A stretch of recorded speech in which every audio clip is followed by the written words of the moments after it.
No episódio de hoje a gente traz um cara que manda no cenário de startup brasileiro.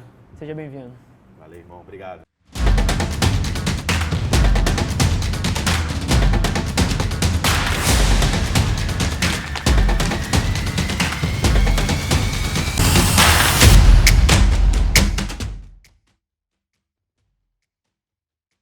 Fala galera e bem-vindos a mais um episódio extraordinário, episódio número 68. E hoje senta com a gente aqui o Bernard Deluna, empreendedor, com uma carreira super interessante que eu não vou me prestar aqui a falar em nome dele, vou deixar ele contar um pouquinho da história dele que eu tenho certeza que vai ser mais interessante.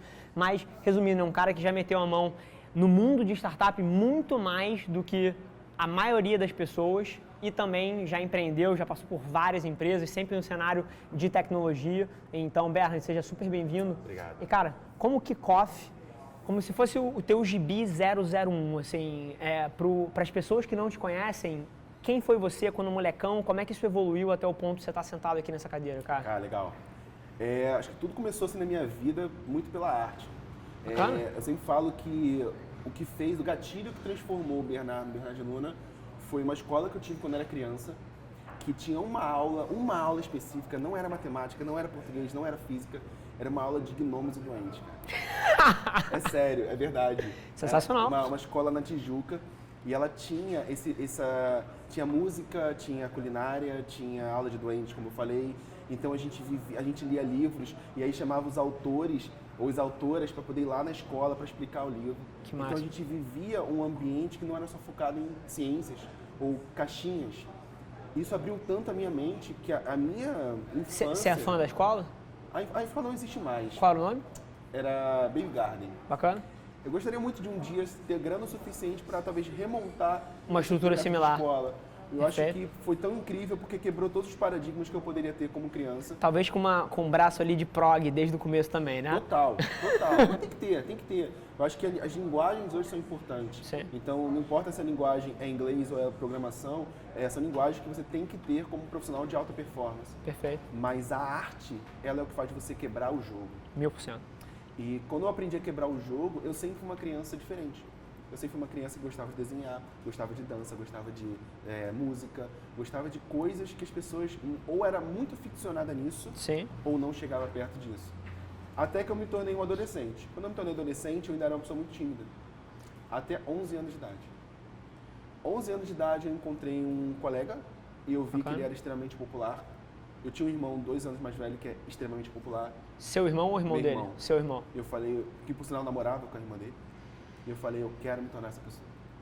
E aí eu mudei as coisas minhas que eu não gostava para me tornar aquela pessoa. E no meio desse processo, que demorou 6 meses, eu descobri coisas dessa pessoa que eu também não gostava. E eu criei a minha própria versão. Perfeito. E isso, da noite pro dia, eu me tornei uma pessoa que era líder, uma pessoa que era conhecida na escola, que era chamada para todos os aniversários das filhas dos professores, que entrava na sala de diretoria com muita calma, muita tranquilidade, que nunca se envolveu em confusões no sentido de ser suspenso, nada disso. Mas que ao mesmo tempo equilibrava um lado social muito forte com a galera. Exatamente isso. E que, pelo que você falou, que é uma das teses, inclusive, da agência aqui, e que mistura ciência e arte de uma maneira interessante, que eu acho que é onde tem uma interseção que gera muito valor. Mas deixa eu te perguntar, que tipo de aluno você era? Boas notas, notas médias, notas péssimas? Notas médias. Tá. Eu nunca fui muito de estudar, porque eu achava muito chato. Eu gostava muito de ser desafiado, então eu gostava muito que a professora de matemática falava quem consegue responder essa questão? E na hora eu ia pro quadro. Adorava, ela tinha que me frear, porque eu adorava ir pro quadro para fazer os problemas matemáticos, assim. Se ninguém exigisse, só ia você. Só ia eu. Monopólio. Eu queria ir até ela falar, eu quero outra pessoa. Ela falou, tá bom, mas eu já sei a resposta. E eu queria fazer sem fazer conta, eu queria fazer de cabeça. Tá. Então eu gostava muito de me desafiar e eu achava a escola muito chata. Eu achava ela muito entediante. E redação também eu gostava. Então eu sempre fui uma pessoa muito paradoxal, assim, em questão de conhecimentos rígidos. Isso só mudou quando eu saí da escola. Então, para minha escola foi ok. A minha escola era um ambiente social. Bacana. Era um ambiente de liderança. Era um ambiente onde eu conseguia ter muitos amigos 1000%. de todas as séries, os nerds, os mais zoeiros, todo mundo. Ter banda na escola, eu fazia a dança que vai ser apresentada pelas crianças. Eu ia lá dar aula das danças. Eu sempre falo isso, né? Que eu era do time titular de futebol, Tá. eu era do time titular de vôlei, eu era do time titular de basquete. Eu não era bom em nenhum deles, mas eu montava o time. Então, acho que a liderança fazia eu participar de muitas coisas. E isso criou essa minha pessoa que eu sou hoje. Legal. Eu não me cobro a ser melhor do que ninguém.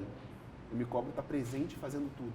Bacana. Deixa eu te perguntar, você parece que me parece que passou por um processo e, mais uma vez, essa conversa que está sendo construída já há uns 6 meses, né? A gente tem trocado de maneira indireta, então prazerzaço te receber aqui, mas me parece que você passou muito cedo por um processo de autoconhecimento, aí você falou Sim. 11 anos. Nessa fase, eu acho que essa é uma pergunta que vale para muita gente ali do outro lado, gera muito valor. Nessa fase, você já tinha uma clareza grande de que tipo de carreira você queria ter, que tipo de vida você queria levar? Ou isso começou a ser desenvolvido mais para frente? Foi mais um processo acidental ou foi um desejo de criança, empreendedorismo? Caramba, eu vou atuar no mercado, no cenário de tecnologia, no cenário de startup, vou empreender. Isso já veio de muito cedo ou foi uma coisa, um acidente de percurso?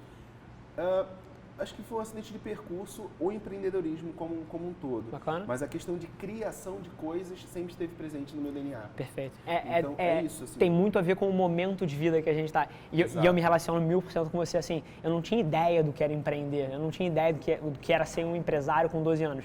Mas as minhas ações naquela idade, dentro do meu contexto, também eram iguais às suas. Eu montava os times, eu mandava fazer as camisas e conseguia o patrocinador das camisas, que era tipo um tio meu. Eu, assim, convidava as pessoas e fazia os meus próprios churrascos. Então, assim, dentro da minha realidade, eu também já demonstrava essas coisas, então me relaciono 1000% com você. Questão de faculdade. Você fez, não fez? Fiz faculdade, sou pós-graduado hoje. Bacana. A minha faculdade, quando eu comecei a trabalhar fazendo site, com 13, 14 anos. Você estudou o quê?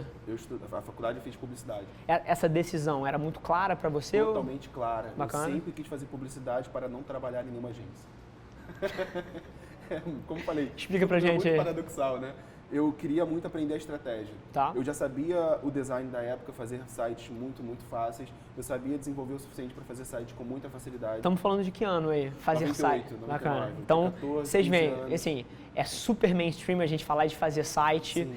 Em 2018, mas eu vou te dar um exemplo. Quando eu entrei na empresa da minha família, lá atrás, de 2014, a empresa tinha um site, que era de uma página só, parecia um documento de Word. Então, assim, se você está falando de 16 anos atrás disso, a gente mostra o quão cedo esse cara começou a meter a mão no mundo da web, no mundo digital, né? 19, 20 anos, né? Certo. 98, 99, que é uma época que as pessoas ainda não ganhavam muito dinheiro com a web. Sim. A web ainda era muito doméstica, vamos dizer assim. E isso para mim foi o meu turning point, assim, de perceber, caramba, eu posso pegar as minhas criações, eu consigo botar na internet, eu consigo ajudar pessoas que tenham criações e colocar na internet. Ok, eu já sei desenhar, eu já sei codar. O que eu preciso fazer? Saber mentir para as pessoas para fechar contratos. Vendas. Saber enganar as pessoas. Vendas. Publicidade é o melhor lugar para enganar as pessoas. Eu falei, cara, eu quero fazer faculdade de publicidade. E foi muito bom, não me arrependo de ter feito publicidade. Ela me ajudou nas estratégias de projeto, nas estratégias de negociação, com uma outra clareza. Eu falei, ok, próximo passo, pós-graduação. Qual foi? Marketing digital. Então, vou aprender também outras técnicas de estratégia. Então, eu meio que juntei na minha carreira programação, desenvolvimento, fiquei bem famoso nesse cenário. Juntei design, UX e UI nesse cenário. E eu juntei estratégia e marketing nesse cenário.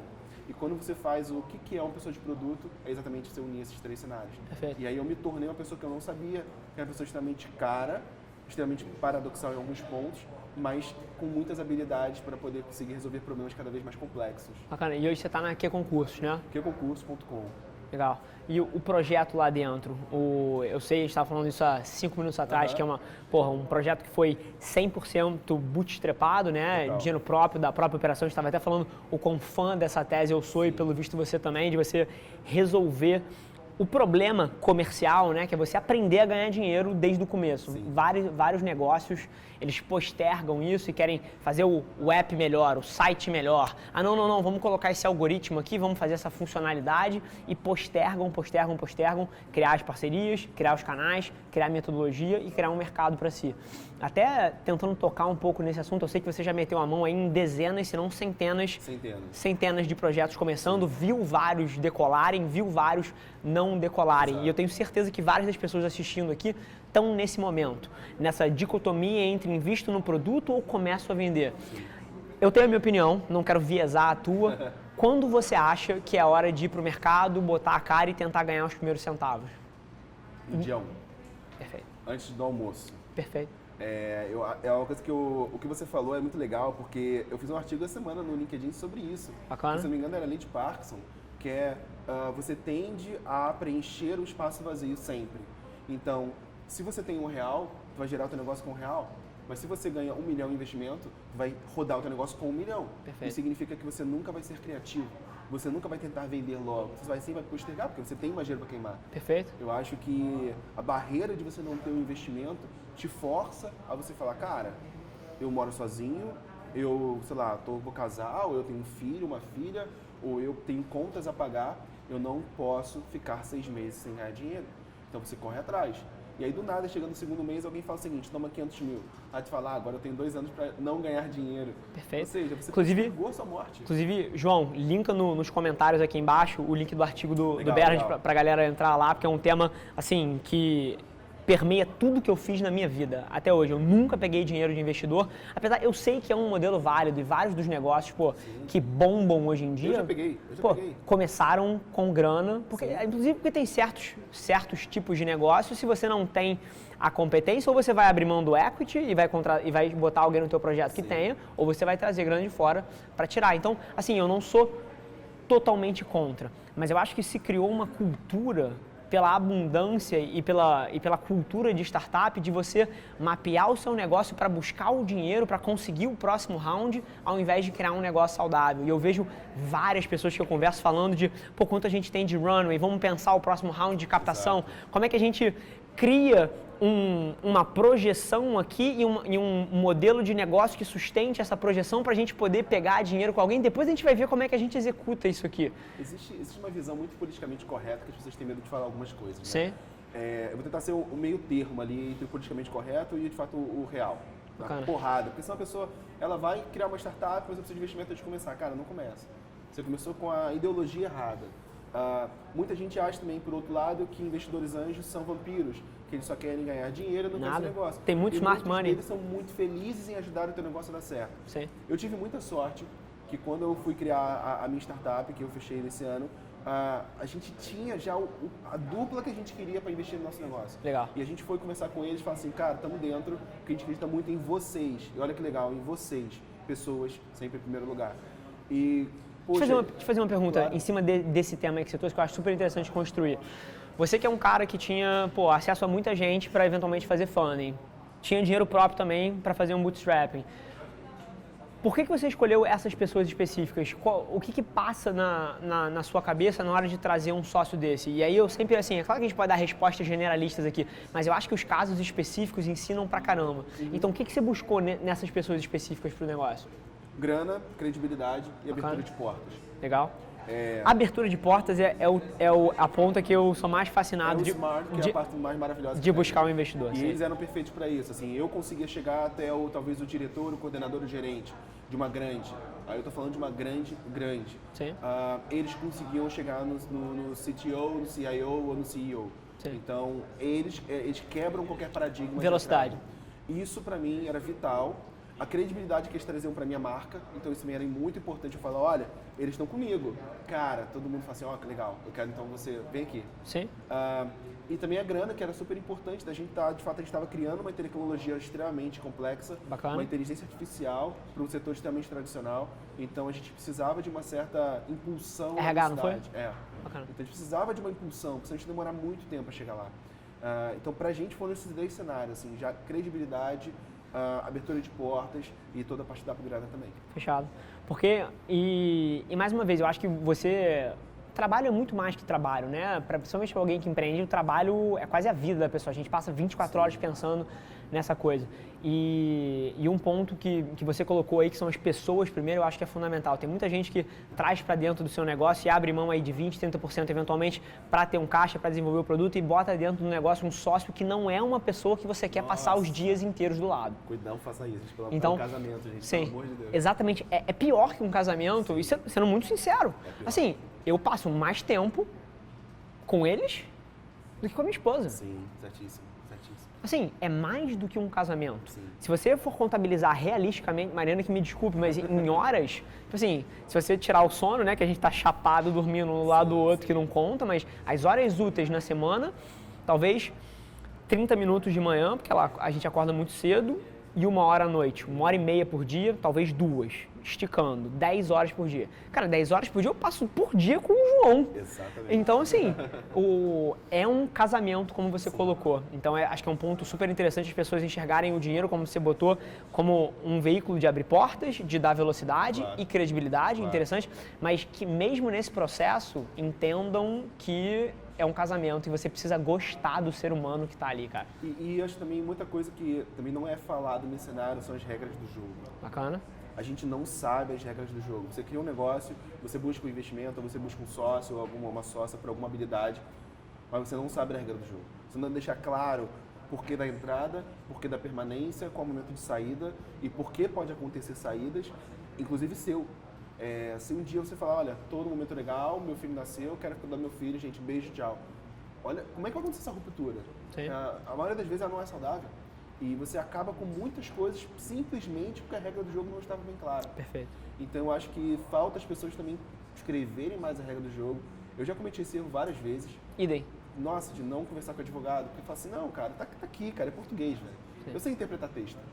Aí ele falou, não, você não sabe. Não sei. E eu me ferrei muito por isso. Muito por isso. Hoje em dia eu sou maníaco por documentação. Maníaco. Eu começo a documentar uma coisa antes de eu criar. Sabe o que? Você assim, eu não sei o que eu estou fazendo, mas eu já comecei a escrever. E aí no meio do processo eu vou atualizando essa documentação até o momento que eu chego no final. É como se fosse um filme que está sendo feito uma live, sabe? Bacana. Eu faço isso porque eu sei que se eu não fizer agora, eu não vou fazer no final. Regras do jogo claras. Assim, acho que isso poupa trabalho, poupa desgaste, que no fim das contas é o que o investimento, a sociedade é um relacionamento. E a mesma coisa que termina um relacionamento humano entre um casal, que é desgaste, termina também um negócio. E digo mais, num casamento, as casualidades desse fim são talvez os filhos e a própria relação e as famílias. Numa empresa, se a empresa cresce, cara, é exponencial, porque a vida de cada uma das pessoas que está aqui carrega uma família junto, então no limite, a sua incapacidade de alinhar as regras do jogo e de ter uma relação saudável com o seu sócio pode prejudicar centenas de famílias na outra ponta. Então é quase que uma responsabilidade moral você ser capaz de guiar alguma coisa saudável. Mas muito interessante o teu ponto. Faz todo sentido. Boa, excelente. Filipão, o que você separou de pergunta pra gente aí hoje? Vamos lá, primeira pergunta do Veneraldo Queiroz. Ele pergunta o seguinte: estou mudando o MVP da minha startup que conecta iniciativas sociais com os jovens à procura de experiência de trabalho, dispostos a se voluntariar para ganhar experiência de trabalho. Diferencial inovativo sendo focar em habilidades mais específicas dos jovens, como programação, design gráfico ou marketing digital, e não voluntariado comum de serviços gerais. Também na plataforma tem a opção de fazer esse serviço como freelancer para uma empresa e a remuneração ser revestida em parte para a ONG que deseja apoiar. Tivemos problemas com a memorização. Na parte do freelancer é fácil, pois só ficamos com uma porcentagem. Mas como monetizar em cima do voluntariado de habilidades específicas que nós estamos fazendo? Bacana. Então eu pedi pra galera ser específica. Foi bom, né? O pessoal foi bem específico. Sério, eu vi o teu story sobre isso e falei assim, cara, vamos lá, vai ser divertido. Então, só recapitulando aqui, a pergunta super complexa, mas basicamente ele tem um marketplace, né? Sim. Ele tem um lugar onde pessoas que querem adquirir experiência de trabalho, tanto pago e não pago, ou seja, aceitam trabalhar de graça também só pela experiência, mas também querem disponibilizar os freelas deles, encontram empresas que aceitam e que querem essas duas parcerias. Então, pelo que eu entendi, ele está com um problema na monetização disso. No do freela, é muito nítido o que ele falou. Fácil, ele um negócio bem definido, bem popular. Pega um fee, um finder's fee ali por ter conectado as pontas, modelo de negócio muito tradicional, como você falou, mas ele, pelo visto, entende que deveria monetizar a parte da experiência de trabalho não remunerada. Então, eu já tenho uma opinião específica. Você quer que eu vá primeiro? Você toca? O que você acha? Vai primeiro, vai, pô. Fechado. Vai, seu dono, pô. Nada. Aqui o convidado manda, ainda mais você. A minha visão, e aí eu acho que vai totalmente contra o que ele falou, o que eu faria se eu fosse a empresa. Eu usaria a parte das experiências de trabalho, e aí eu estou mexendo até no modelo de negócio dele, depois quero até entender se você concorda, discorda e se tem um ângulo diferente, você que já viu muito modelo de monetização. Eu inverteria a lógica dele, eu não monetizaria as experiências de trabalho voluntárias. Primeiro porque, apesar de você estar gerando valor para as duas partes, não tem uma transação e eu acho que isso vai gerar algum atrito. Mas eu usaria isso como a principal ferramenta de publicidade para o mercado de freelas. Então eu usaria essa funcionalidade, vamos chamar assim, para colocar pessoas que querem experiência de trabalho não remunerada, conectar isso com projetos que não podem pagar, mas que têm essa posição para dar para as pessoas, e usaria isso aqui como a maior ferramenta de marketing para gerar negócio para a minha plataforma de freela. Inclusive, eu tenho um case disso. Tem um amigo meu, o Enzo Celulari, que tem uma startup chamada Dadivar, que ela conecta marcas com mega influenciadores para apoio de projetos sociais. E ele monetiza essa relação, ele encontra a essência social da marca, encontra a essência social de influenciadores, conecta isso e faz projetos publicitários. Só que a maior ferramenta de publicidade dele é exatamente uma que ele não ganha nada. Claro. Onde ele conecta um influenciador que quer doar o tempo ou a influência dele com uma instituição de caridade. Não existe uma transação específica. Ele faz os projetos, conectando essas duas pontas. Existe, mas não financeira, não monetária. Exatamente. Isso gera valor para a sociedade, ele gera um benefício imenso, ele já conseguiu centenas de milhares de reais em doação usando esse modelo, e esse modelo, apesar dele não ganhar um centavo, é o que gera todos os negócios que ele tem na outra ponta. Perfeito. Então, assim, eu inverteria, eu não acho que ele deveria monetizar essa parte das experiências, mas eu acho que ele devia usar isso como uma principal ferramenta de publicidade. E aí te jogar a bola mais curva ainda, depois de ter te viesado aqui, se ele fosse para monetizar a parte do trabalho não remunerado, como é que ele poderia fazer na tua visão, você acha? Bom, primeiro eu acho que, para mim são dois modelos de negócios, dois negócios diferentes, não falar em modelos. Se você falar sobre o cenário de pessoas usarem suas habilidades de aprendizado para ajudar uma causa, isso é um negócio. Entrar em freelancing é outro negócio. Perfeito. Em freelancing você tem uma arena extremamente crowdada. Aqui talvez você não tenha tanto. Tocou num ponto perfeito. A partir de você ter dois modelos, vai ter que olhar para dois lados. Eu acho que você está gastando esforço. Talvez um dos dois vai cair no momento que você ainda não tem esforço, tempo e foco para isso. Para empurrar dois verticais. Duas verticais ao mesmo tempo. Sim. Eu acho que é você fazer o quarto e a sala ao mesmo tempo numa casa. Perfeito. Faz um de cada vez. Aqui está crowdado, talvez nem tenha negócio para ele. Nem tem negócio. Tem plataformas muito estabelecidas. Exatamente, você está brigando com grandes players que já estão rodando há um tempo, já tem budget ou investidor. Perfeito. Então aqui você tem um CAC, para quem não sabe, custo de aquisição de cliente, extremamente alto. E aí entra a pior coisa quando a gente fala de negócio, marketplace. Cara, marketplace você tem que gastar um CAC gigantesco do lado A e um gigantesco do lado B. Você não consegue fazer essa proporção ser saudável. E muitos quebram porque não conseguem. Mesmo grandes, não conseguem. Ou ficam no negativo e é estratégico. Eu acho que para quem está começando não é essa questão, né? Uber, pronto. Uber. Ótimo exemplo. Você precisa sempre rodadas para poder você conseguir fazer isso aqui ser saudável. 2 bi de prejuízo, se eu não me engano, no último trimestre. Olha isso, cara. Sim. Isso é e como você falou, ponto perfeito. Nos verticais específicos que ele citou, são os mais crowdados, com Get Ninjas, Widow Logos, 99 Designs, tipo assim, tem Workanda. É muito grande. Sim. É muito grande. E tem outros no cenário aí também que eu já dou mentoria e é muito grande. Então, eu acho o seguinte, se você está falando sobre se teu negócio é impacto social, que te deixa feliz, é que faz você dormir à noite, esquece isso do lado. Esquece o freelancing, cara. Freelancing é uma coisa de grana, não tem impacto. Mas eu vou fazer uma doação. Você está criando funcionalidade para tentar fazer esse negócio vender. É tipo assim, mas também pisca, mas também dança. Para poder ver se algum deles faz a pessoa comprar, entendeu? Cara, tipo, vai pro básico. Tu quer conectar pessoas que têm habilidade para ajudar ONGs? Faz isso acontecer. Mas como eu consigo ganhar dinheiro? Sai do tradicional, cara. Onde estão essas pessoas hoje que fariam design de graça? São pessoas que querem entrar no mercado de trabalho. Pessoas que querem entrar no mercado de trabalho, tá bom. O mercado de trabalho está aberto para essas pessoas? Bom, estão. Esse cenário é uma das indústrias que, mesmo com a crise, continua aquecendo e crescendo. Sim. Todo mundo tem vaga aberta para design e desenvolvedor. Ok, então se as empresas estão com vagas abertas, o quanto estão dispostas para gastar para contratar essas pessoas? Sim. E se você consegue entregar essas pessoas para essas empresas, baseado nos melhores portfólios que te entregarem de graça, você faz a máquina girar. Perfeito. Então você monetiza no lado da contratação. Exato, você por exemplo. E outra coisa, por exemplo, se ele cria uma metodologia onde esses trabalhos voluntários são dentro de requisitos específicos, ele pode criar, por exemplo, uma certificação e aí, no longo prazo, fazer essa certificação ser valorizada no mercado de trabalho para que as pessoas queiram os profissionais que passam pela metodologia dele. Perfeito. Então, perfeito o seu ponto. Perfeito. E ainda tem um outro cenário também que, como eu atuei nesse setor, eu já... Pergunta perfeita, eu trouxe um cara perfeito para responder aí. existe uma outra entidade que pouca gente olha, que está desesperada para essas pessoas. A maioria dessas pessoas que vão se cadastrar para poder ganhar experiência são pessoas que estão em busca do primeiro estágio. Sim. Estágio. Essa palavra é mágica, porque significa que essa pessoa está na faculdade. As faculdades estão desesperadas com a evasão e desesperadas para reter alunos. Como é que a faculdade usa para poder reter essas pessoas? Ou para adquirir esses alunos? Mercado de trabalho. Se você consegue fazer um 100% tipo job ready para a faculdade, você está fazendo faculdade, tudo bem? Eu posso pegar os seus alunos, me dar a tua base, ou seja, cuja aquisição cai para zero quase, você pode até monetizar em cima disso, e eu vou pegar esses seus alunos, eu vou fazer seus alunos fazendo projetos para ONGs e eu coloco eles no mercado de trabalho. Perfeito. Aí você juntou os três lados. Resolveu o problema da faculdade, que quer alocar os alunos e gerar valor dentro de um modelo que está tendo dificuldade de se reinventar. Exato. Você gerou valor para o aluno, porque deu para ele as primeiras experiências de trabalho e fez impacto social na ONG, que é um mercado de trabalho super carente, no limite fomentando o desenvolvimento socioeconômico.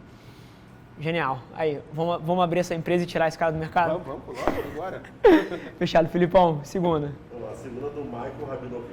Ele pergunta o seguinte: tenho 19 anos e quero empreender.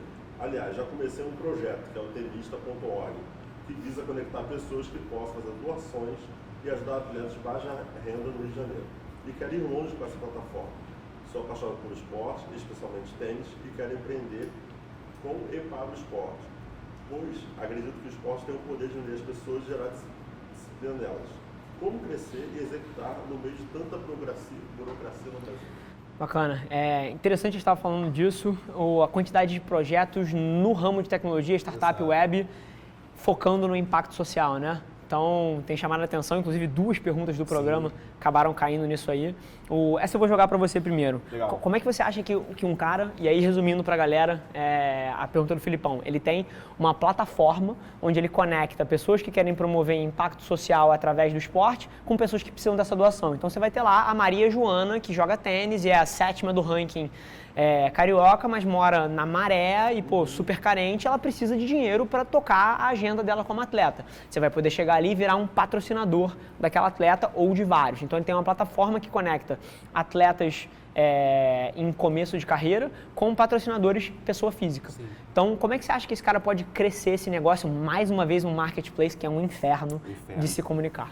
Vamos lá. Legal. Essa é um pouco mais difícil, porque tem alguns pontos ali que foram falados nessa questão que eu acho que são bem sensíveis. Vamos começar de trás para frente. Cara, burocracia do Brasil, vamos lá. Cara, burocracia não é um problema, ela é um status, ela é um cenário. Se é bom, é ruim para você, é ruim para todo mundo. Significa que quem conseguir sair da arrebentação é o primeiro a surfar. Então, Perfeito. A gente tem que parar de... Uma coisa chamada locus. Procura depois sobre isso. Locus Perfeito. interno e locus externo, né? Para de botar culpa responsabilização. no governo, para de botar culpa 1000%. nos outros. Cara, porque eu não posso, porque eu não isso. Cara, faz porque tá todo mundo reclamando. A primeira pessoa que fizer vai ser a pessoa que vai surfar na primeira onda. Perfeito. Pode contar a história. Então, já começa por aí. Segunda coisa, se você está falando sobre um negócio, eu acho que você tem que usar a tua paixão, por um lado é muito bom. Por outro lado, é um nicho extremamente pequeno. Tenista, você está falando sobre tênis, é um mercado muito pequeno. Quer ajudar as pessoas com esporte? O teu nome não pode ser voltado para tênis. Agora, se é um lifestyle business, que é uma coisa que você tem muita paixão e que você pode lucrar R$1 e você está feliz porque é uma coisa que tem amor por isso, cara, legal, tudo bem. A maioria dos tenistas famosos tem ONGs sobre isso, né? Sim. Que é levar material de esporte de tênis para a comunidade. O Guga tem, o Felipe tem, todos eles têm. Então você pode atuar em cima disso, ok. Agora, se quer fazer um impacto muito grande, pense grande. Saia da tua zona de conforto. Ajude qualquer pessoa com o esporte. E a partir daí, novamente, caímos em marketplace. Eu acredito que antes de você pensar em dar certo, você tem que pensar em fazer o processo de descoberta do teu produto, do teu negócio. Vai lá nas comunidades. Quantas comunidades são? Quantos jovens são? Quantas comunidades já tem alguém resolvendo esse problema? Quantas sobraram? Por que aquela empresa não resolveu o problema de comunidade X e resolveu da Y? Para poder você conhecer mais o seu negócio. Para mim é matemática, cara, não é a paixão. A paixão ela é intrínseca ao negócio. Paixão você tem por resolver problemas. Paixão não importa se é tênis, se é futebol, se é natação, se é badminton, não importa. Badminton paixão, é demais. É maneiro, né? Eu acho mais maneiríssimo. Está dentro de você, então faz o trabalho bem feito. Quem gostar, quer saber um pouco mais sobre isso, uma coisa chamada 4 Steps to Epiphany, que é 4 etapas para a epifania. Eu acho que esse livro em português deve ser 4 passos para o sucesso, nada a ver com... Eu não sei a tradução também. Eu acho que é 4 passos para o sucesso, uma coisa nada a ver com a tradução literal, mas é um livro incrível do Steve Blank, que é o papa das startups e dos modelos de negócios criativos, que ele fala sobre descoberta de produto e desenvolvimento de produto. Nesse caso, acho que antes de falar sobre produto, como ganhar dinheiro, como fazer dar certo, você tem que descobrir um pouco mais sobre o seu produto, para que a fundação do teu império seja muito bem feita, para que você não chegue no quarto andar e descobre que tem uma infiltração no terra e tem que mudar tudo de novo. Perfeito. E assim, construindo em cima de vários dos pontos, assim, o Bernard deu uma aula aqui de vários pontos que você tem que estar ligado num modelo de negócio que é extremamente nichado, como ele falou. Mas, assim, eu acho que, para começar, e acho que você vai concordar com isso, talvez escolher um nicho é interessante. Ótimo. Principalmente para a eficácia da comunicação. Perfeito. Eu não sei ainda muito bem, monetizar em cima de um business de impacto social é sempre delicado. Bem delicado. Então, porque as pessoas vão entender que, pô, peraí, você quer ajudar ou você quer ganhar dinheiro? Você vai tirar... O cara vai doar R$1.000 aqui, você vai pegar 100? Como assim? Então, assim, é esse, né? que impacto é esse? Então, eu acho que você precisa entender se esse negócio é de fato um negócio ou é uma instituição de caridade. Exato. Então, acho que esse é o primeiro passo aí, falando de descoberta de produto, eu acho que ele vai chegar numa conclusão parecida com essa. E essa é a maior crítica sobre negócios sociais, né? Sim. Muita gente que quer abrir um negócio social não quer abrir um negócio, quer abrir algo social. Ou por algum motivo pessoal, ou, enfim, não importa os motivos, né? Muita gente quebra nesse meio do caminho, porque o romance é muito bonito quando você começa a botar a burocracia, os processos, as técnicas, e a margem não chega. Dinheiro, Sim. e a margem não chega, e isso é o que vai acontecer normalmente, a paixão acaba. E você Sim. fala assim, não é tão romântico. Era o como eu dinheiro. pintei. Exatamente. Sim. Então, acho que você tem que muito saber o quanto é negócio e o quanto é social. Porque isso, muita gente, já mentorei muito negócio social, a maioria deles era pintado de rosa, e quando a gente metia a mão, a gente percebia que não se sustentava. Eu acredito muito mais em negócios de impacto social, como, por exemplo, o Doutor Consulto. Ótimo. O Doutor Consulto é um negócio de impacto social? Mas não, aquilo é um business, aquilo é para ganhar dinheiro. Exatamente. Só que pela vertente que eles atacaram, quebrando um modelo antigo, trazendo isso a custo mais baixo, gera um impacto social. Sim. É nesse tipo de projeto que eu acredito mais. Mais uma vez, instituição de caridade é outra coisa, acho fantástico. Sou envolvido no terceiro setor de algumas formas, mas assim, distingue uma instituição de caridade de um projeto de impacto social, porque o projeto de impacto social tem vários drivers difíceis de serem gerenciados. E na hora que você verte para um modelo que é uma empresa, mas que como colateral da operação dela, ela gera benefício para a sociedade, O braço B, é isso aí. Aí eu acho maravilhoso. E aí, a forma, assim, tendo ideias loucas aqui, porque é para isso que a gente está aqui. Claro. Um modelo de negócio que ele poderia tentar operar, não sei se existe tamanho para ser gigante, mas existe para ser um negócio. Por exemplo, eu imagino que tem, e aí pensando global, tem vários tenistas que são apaixonados pelos tênis. Tênis é um esporte que tem dinheiro e eventualmente até os tenistas têm dinheiro de família também, então pode ser interessante. Se ele criasse uma plataforma dessa e servisse de white label para um tenista famoso, ter um projeto social onde ele capta recursos das pessoas e doa o próprio recurso e usa até a própria fama dele para trazer atenção ali para aquela plataforma, e ele faz a curadoria dos atletas dele ali, e aí ele paga a plataforma um FII mensal para operar aquele white label ali como se fosse um software. E aí ele está provendo um software, e aí você pode expandir do tênis, você pode prover um software para atletas que querem promover instituições de caridade usando o próprio nome, operarem aquele software e captarem recursos através dali. Eu não sei se é um negócio de $1 bilhão. O ponto aí, eu gosto disso, eu vou tentar até ir além, assim, porque eu gostei disso, eu vou botar isso como um breakpoint aqui. Bacana. Ok, a granularidade de você pegar atletas que estão em progresso. Ok, a granularidade de você adquirir essas pessoas é muito grande, vai gastar muito dinheiro. Sim. Essas pessoas são representadas por um grupo muito menor de empresários ou um grupo muito menor de marcas patrocinadoras. Sim. Então você pode ir nessas pessoas. Você não precisa mais então em todos os atletas. Você pode ir direto nas marcas, que são as mesmas, ou ir nos agentes, que são os mesmos. Sim. E nesses dois aqui você consegue granularizar com um custo muito baixo. Perfeito. Então, a marca pode querer fazer parte disso, material de Perfeito. fabricação, do Perfeito. material de segunda mão. Você consegue no empresário dele conseguir estar mais presente, encontrar novos talentos, promover campeonatos em comunidade. Então, tem várias possibilidades que você pode dar para as marcas, que através dos atletas você consegue fazer essa pirâmide muito interessante. Perfeito. Eu acho que a maneira dele monetizar isso aí não vai ser direta. Ele tem que gerar valor para quem pode pagar por uma plataforma dessa, e aí como colateral ele gera esse valor. Inclusive, dentro desse modelo de white label, vamos supor, ele chega para um Rafael Nadal da vida. Dá um exemplo. Um Guga, um tenista brasileiro que está despontando e fala assim, olha só, vamos criar um projeto social seu, tá aqui a plataforma. A maioria dos tenistas que quer apoio já segue esse cara. Sim. Então, o cadastro pode ser até uma peneira que não é uma peneira própria. Você pode ter um estilo tipo de crowdfunding. Sim. Que aí a pessoa cria o próprio perfil lá dentro, vende a sua história e é como se tivessem vários projetos sendo funded ali debaixo da bandeira de algum atleta famoso. O go-to-market pode usar muito essa estratégia. Sim. Né? Fazer uma gamificação ali, né? Sim. Então, assim, acho que a resposta tanto minha quanto do Bernard aqui, para tentar sumarizar, é que descubra se o teu produto é de fato uma instituição de caridade ou se você vai ter que reverter esse modelo de negócio para um business que gera impacto social. Exatamente. Porque, tanto na minha visão quanto na dele, eu entendi que tem uma falha de modelo de negócio aí você vai descobrir enquanto executa. Total. Fechado? E mais uma vez, não é para ser mal com você aqui, é só sumarizando milhares de horas de execução de negócio e observação de negócios, talvez com um feedback antecipado que corte um caminho aí. E uma coisa que a gente fala é, cara, não ouça a gente, sacou? Perfeito. Fala um palavrão lá que eu vou falar agora e vai pra cima, cara. Porque se a gente sempre ouvir as pessoas, a gente nunca vai criar algo novo, né? Porque sempre alguém traz um paradigma, né? Sim. Então, são paradigmas. Você pode usar esse paradigma para poder você diminuir o teu risco, ou você pode assumir o risco e ir pra cima dele. Sim. E é o que você falou. Se ele daqui a 5 anos virar para mim e me mandar um DM, Rafa, você estava errado. Imagina. Olha para mim aqui, olha esse business, chega aqui tomar um café. Meu irmão, pumped. Tô super feliz por você. Exato. Porque isso que o Bernard falou é fundamental. Se eu tivesse ouvido todos os conselhos que me dessem, eu não teria feito 1/10 das coisas que eu fiz. Eu seria médico. Perfeito. Filipão, terceira pra gente. Vamos lá. Terceira do Cleófas Uchoa.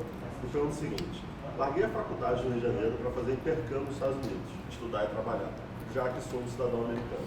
Destaquei no trabalho e hoje, aos 19 anos, sou gerente geral de uma empresa em ascensão já há 4 meses. Oportunidade única e na qual estou me dando muito bem.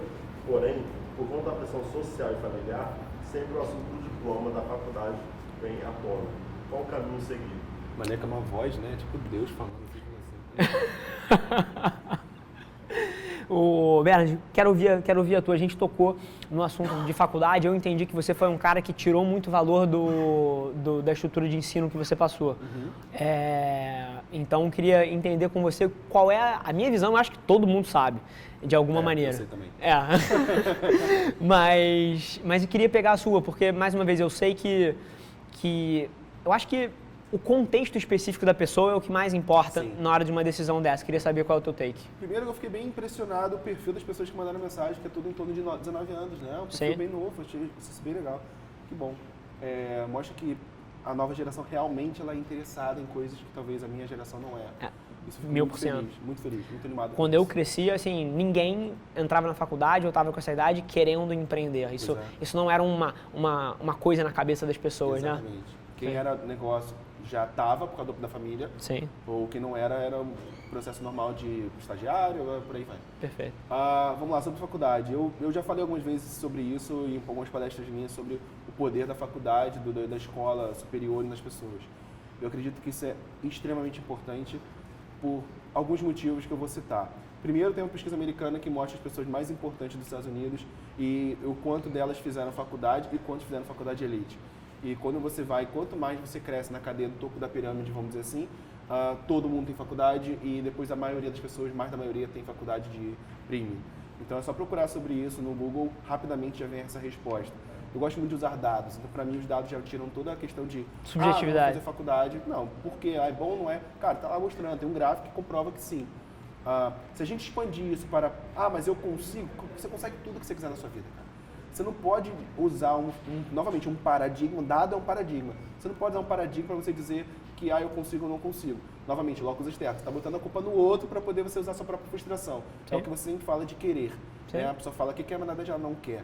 Ela quer, você está disposta a abrir mão disso? Não. Sim, ela gostaria que acontecesse. Você gostaria, você Sim. sonha. Sim. Sonha, mas você não bota na prática. Querer é outra coisa. E você fala muito isso em stories seus e também em vídeos seus. Então, eu acho que esse é o caminho. Eu acho que a faculdade já tem algumas coisas muito interessantes. Ela tem o primeiro grande grau de responsabilidade que você é responsável por você passar ou não passar, diferente da escola, que existe uma pressão para você se formar. A faculdade não tem pressão de você se formar. A faculdade quer que você esteja ali. Então, você é responsável pelo teu sucesso ou fracasso da tua faculdade, principalmente se você pagar ela. Segunda coisa, é o ápice social de relacionamento da tua vida. Depois da sua faculdade, você nunca mais vai aumentar o teu grau de amigos, você vai reduzir.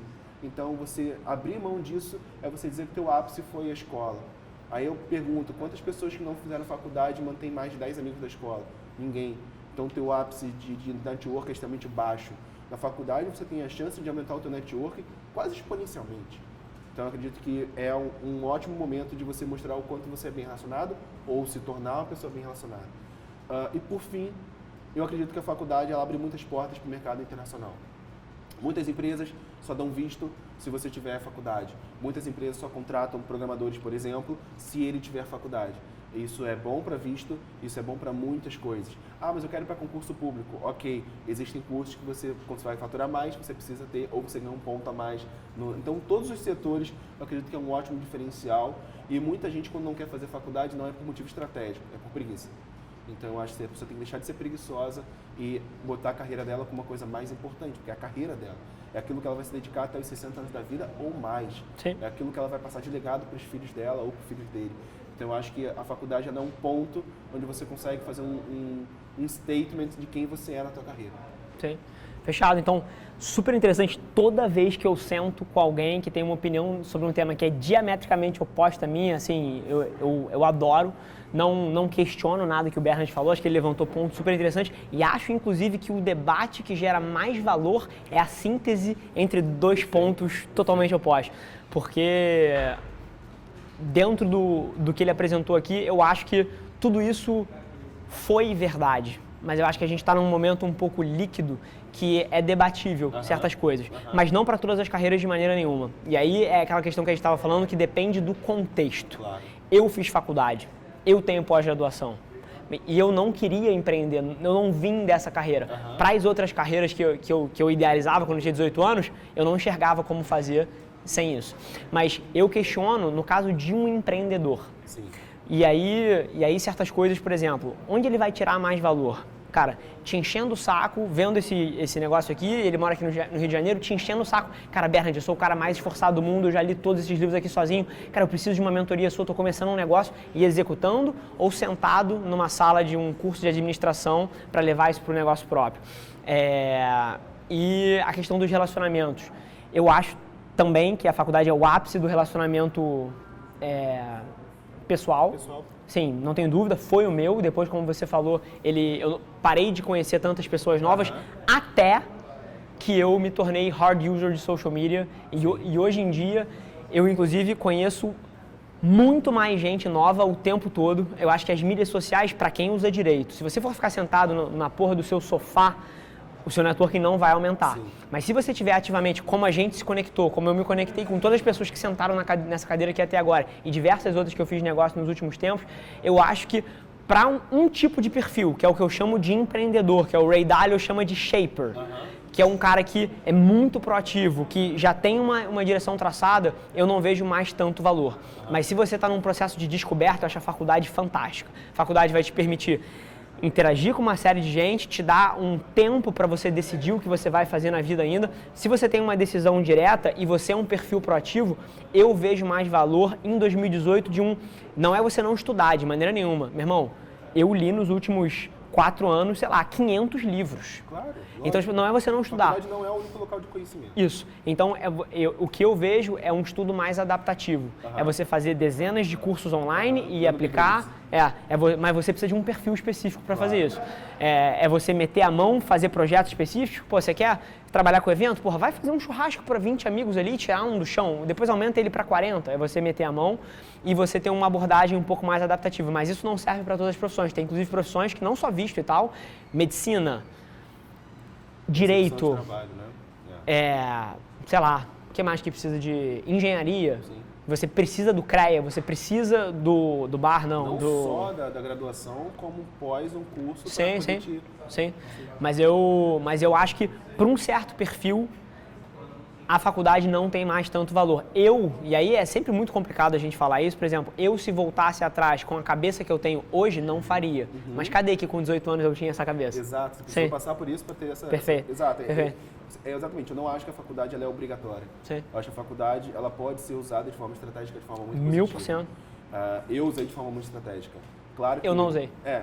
Sim. Cara, e é muito legal isso, porque...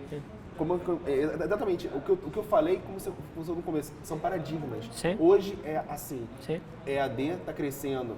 Então toda essa questão do círculo social que eu falei morre. A gente já tem 30% dos alunos em países desenvolvidos estudando em modelos híbridos agora. Exatamente. Que tem um encontro semanal e ele estuda o resto. E no Brasil já tem também. Sim. A Uniswan é muito grande, a Croton é muito grande. Então, toda a parte do relacionamento também está mudando. Está mudando. Esse ponto aqui vai ser sensacional a gente olhar para esse vídeo aqui que vai estar no YouTube, em todas as plataformas, daqui a 10 anos. Porque a gente está num momento que está mudando tudo. Exato. Um ponto de inflexão. Então, tudo ainda são... Eu posso estar errado, ele pode estar errado, tudo pode estar errado. Pode acontecer uma terceira coisa que ninguém debateu aqui. Mas é uma discussão muito interessante, de fato. Eu acredito que a gente está caminhando para a revolução da educação, ela chegou. Não é à toa que eu atuo hoje nesse cenário. É verdade. É verdade. E eu acredito muito que cada vez mais os jovens deveriam escolher a profissão antes de entrar na faculdade. Tirar essa pressão que a gente tem de, tipo, no terceiro ano, com 17 anos, a gente escolheu o que a gente vai fazer pro resto da vida. Eu acho extremamente ingrato isso, extremamente injusto para um jovem de 17 anos saber onde ele vai gastar, tipo, talvez 10 mil reais. Sim. E acabou depois, já percebi que o mercado de trabalho não vai abrir as pernas para ele e ele vai ter que botar mais 10 mil reais em pós-graduação. Esse é um outro erro estratégico também, que é você entrar na faculdade achando que ela te garante alguma merda. Exato. Esse é um erro muito estratégico. E mais uma vez, é uma doutrinação, porque é a forma que as faculdades vendem o sonho. Exato. Então você entra ali, bacana, eu vou fazer essa faculdade. Cara, engenheiro é uma coisa de maluco. Acho que engenharia elétrica. Todo mundo que faz engenharia é vendido um sonho que você vai sair dali ganhando 6, 8 mil reais. Sim. Com CREA assinado. Me mostra que 1% dos engenheiros trabalham com CREA contratados como engenheiros. Não. Então... Isso é um mindset cerebral, paradigma cerebral que a gente chama de facts versus results. Perfeito. Que basicamente a gente pega os resultados e a gente coloca como fato. Então a gente usa como motivo para entrar na faculdade, é eu ganhar aquele salário. Mas na verdade aquelas pessoas que já poderiam ter habilidades dentro dela, alguma coisa no DNA, que chegaria a esse salário de várias outras formas, optam por essa faculdade. Mas show. Cara, sensacional. Adoro opiniões contrárias. Eu acho que essa síntese, cara, gera um debate que a pessoa assiste ali e aí toma as próprias decisões com base no contexto específico delas. Então, sensacional o debate. Inclusive, fechamos as perguntas? Show. Deixa eu fazer mais uma pergunta, que é uma pergunta que não tá no plano, mas é o pilar aqui do programa. Que é... Mais interessante ainda é que cada pessoa tem uma definição diferente, que é o que é ser extraordinário para você.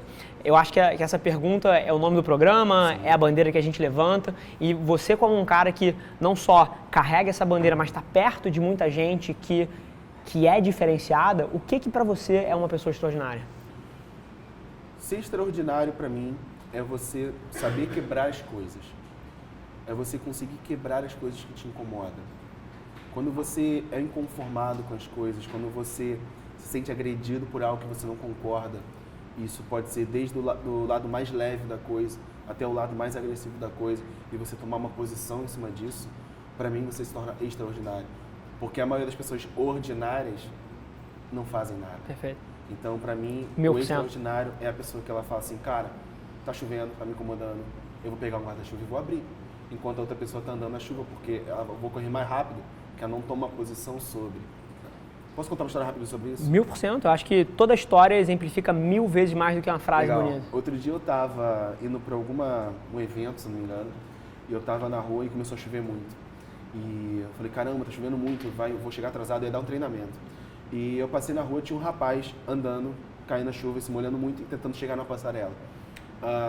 Na hora eu cheguei pro motorista e falei, motorista, reduz um pouquinho, e tentando pegar meu guarda-chuva mais rápido da mochila, para jogar para ele, para poder, pelo menos ele conseguir se proteger. Legal. E eu abri, quando eu fui jogar, ele correu para dentro, eu não consegui jogar.